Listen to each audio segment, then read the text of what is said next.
Back with another one. Today I'm going to give you a quick review and a few of my thoughts on 28 Years Later.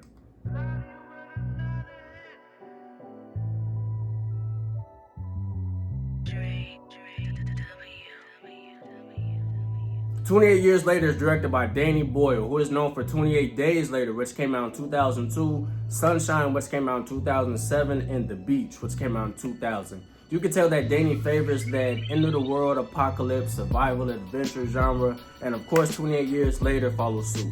28 Years Later stars Aaron Taylor Johnson, Alfie Williams, and Jodie Comer. So it's been 28 years since Britain has been quarantined, isolated, and deserted in their zombie-infested wasteland, and now there's a small Scottish town on the mainland where we're introduced to a family. More so a father and son dynamic. The mother seems to be sick, she's bedridden, possible PTSD, more than likely. So the first half of the movie focuses on that father and son dynamic. So the father is teaching the son how to kill effectively, how to hunt, what to look for, how to read certain situations, how to get over his fear of killing. The father builds the son's confidence and reassures him as they face the infected. One thing I noticed is how each movie in this franchise attempts to introduce a different element to each film. In the first one, everyone is pretty much caught off guard by the outbreak, and the virus has claimed the lives of damn near everybody. Like no electricity, no communication, no food. You have to use buckets and hope that it rains in order to collect water. No military, no government. It's ground zero. You're pretty much on your own and gotta figure that shit out. The second one was a little bit more civilized. You had a military presence, they had protocols, and they had an idea of a cure. Like maybe that cure should have worked, you know?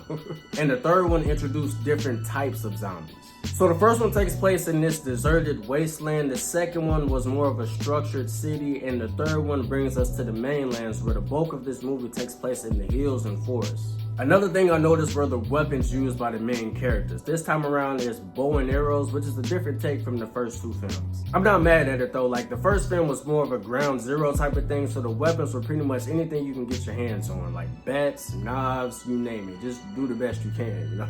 The second film had military support, so there were rifles, assault rifles, helicopter strikes, and 28 years later dials the back a notch with the use of bow and arrows. Sometimes they would put fire at the end of those bow and arrows, and I'm not mad at that because they tried something different. Like this movie would be a completely different movie if our main characters had automatic weapons.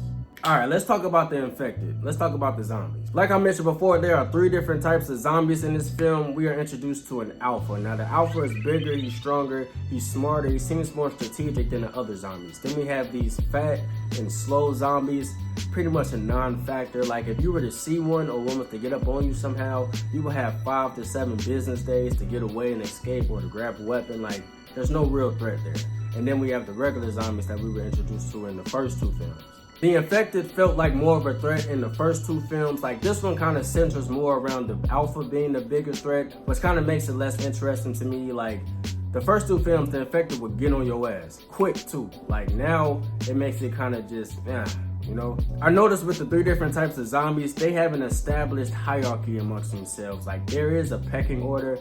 That's a cool concept. I don't think they fully executed that concept though. So speaking of executing concepts, there were a few camera angles used to show the kill shot of a zombie, and they were a little shaky to me. Like if a zombie was shot through the head with a bow and arrow, it'd be like shot through the head, freeze frame, camera will rotate, and then the zombie will fall and die. So shot through the head, freeze frame, camera would rotate, and then the zombie will fall and die. And at first I thought it was a mistake. It just didn't look good. It was too choppy to me, as if you were streaming something and then it started buffering, and it, you know how it is. Like it just didn't look good to me. And I thought, cool concept, but it wasn't executed well. But there were a couple of scenes that had like a red background, almost as if you were looking through a red lens and you can see the zombies in the dark, the eyes would be glowing. Like that was cool, that was done well. To me, 28 Years Later was underwhelming. I guess it's the direction they chose as far as writing would be the real issue. The first half of the film had a lot of potential, but the second half lost its momentum. It started to feel like 2 different scripts, like too much drama, not enough action. And the things they tried to make us care about emotionally were a total miss. Like we don't care about that shit. Where the zombies at? It was too much time being spent on things that didn't make us fans of this franchise, you know? Like, we want to see uncontrollable zombies. We want that fear factor. We want to see people getting bit, turning into zombies. Now you got to kill the person that was just on your side 12 seconds ago, you know? They put too much emotional drama into it, and it kind of just took away that essence of this movie. and this franchise.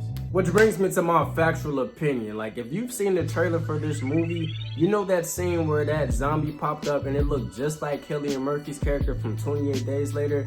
That scene came and went. It didn't add anything to this movie. No substance, no nothing. That's a big missed opportunity right there. Big missed opportunity. But my main takeaway is that 28 Years Later lost its essence of the first two films. Like, we got a different product, and that's why we had a different outcome. Like, if you're gonna make an attempt at a franchise product, you need that franchise recipe. Like, that's key, that's essential. You need that.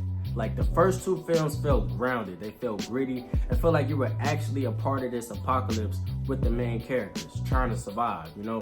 This one did not feel that way. 28 Years Later had a number of interesting concepts, like things that could have worked if executed correctly, but overall it just missed the mark for me. If I had to rate and categorize 28 Years Later, I would give it a 5 out of 10 and put it in the one and done category. Like, I don't need to revisit this movie again.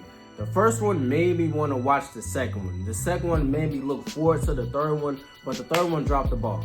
If I saw this movie first, it would not make me want to go watch the other two films. And at the end, I don't know what that was. Like, things really fell apart at the end. I don't know if that was a joke. Like, was that supposed to be funny? I don't know what that was, but I guess they left it open for another one. But honestly, y'all can keep it. We don't need it. Yo, but those are my thoughts on 28 Years Later. If you've seen it, leave a comment down below on what you thought about the film and we could talk about it. 28 Years Later, what is your favorite film from this franchise, or what is your favorite infected zombie movie in general? Leave it down below. As always, thanks for watching, thanks for supporting me. Please don't forget to like and subscribe, and I will see you on the next one.